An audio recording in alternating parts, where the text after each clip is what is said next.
C'est une importante étape qui vient d'être franchie avant les débuts effectifs de travaux de construction du port en eau profonde au port de Banana, à l'embouchure du fleuve Congo, dans les Congo central.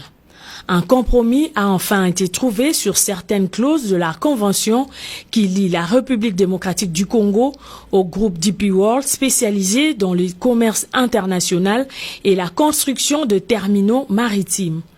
Au cours d'une brève cérémonie, ce 5 mai, à la Cité de l'Union africaine, le directeur des cabinets du chef de l'État, Guilain Nyembo, pour la partie congolaise, et M. Suhel Albana, directeur Afrique du groupe DP World, chargé de construire le nouveau port de Banana, ont signé un accord de la révision du contrat signé entre les deux parties. Au total, 34 sous-clauses ont été revues en tenant compte des intérêts de la République démocratique du Congo et de pertinentes orientations du chef de l'État, Félix-Antoine Tshisekedi Tshilombo, sur la transparence dans la réalisation de ces projets.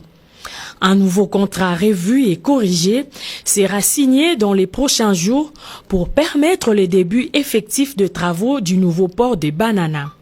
Signée en mars 2018, la convention sur la construction du port en eau profonde des Banana expirait le 23 mars 2020 sans le moindre début des travaux. Cet accord a été reconduit pour une durée de 18 mois. Après cette signature, les directeurs Afrique du groupe DP World et sa délégation ont rencontré le même jour le président de la République Félix-Antoine Tshisekedi Tshilombo pour lui faire part de cette avancée. Au sortir de cette audience, M. Suhel a fait part de sa satisfaction pour cette nouvelle étape franchie. Les travaux de construction du port de Banana devraient durer 2 ans, selon lui. Well, we are very excited to be nous sommes extrêmement excités d'être à la République démocratique du Congo pour travailler sur ce projet-là.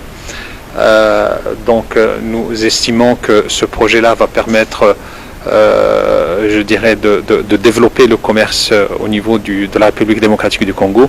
Et comme nous le savons tous, il n'y a pas de facilité aujourd'hui au niveau de la République démocratique du Congo qui est capable de recevoir les gros navires aujourd'hui qui transportent la marchandise et que tout cela se fait à travers le transbordement dans les pays voisins.